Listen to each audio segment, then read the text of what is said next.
व्यवसाय फक्त पैसे कमावण्यासाठी नसतो, तर नाव कमवण्यासाठी असतो। आज मार्केटमध्ये पाऊल ठेवल्यावर मिळणारी ती ओळख सांगून जाते की आपण घेतलेले कष्ट वाया गेले नाहीत। ही तर फक्त सुरुवात आहे, अजून खूप काही गाठायचं बाकी आहे। टाइगर का हुक्म।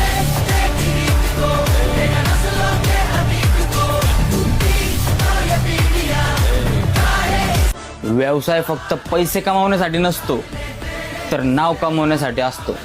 आज मार्केटमध्ये पाऊल ठेवल्यावर मिळणारी ती ओळख सांगून जाते की आपण घेतलेले कष्ट वाया गेले नाहीत। ही तर फक्त सुरुवात आहे, अजून खूप काही गाठायचं बाकी आहे।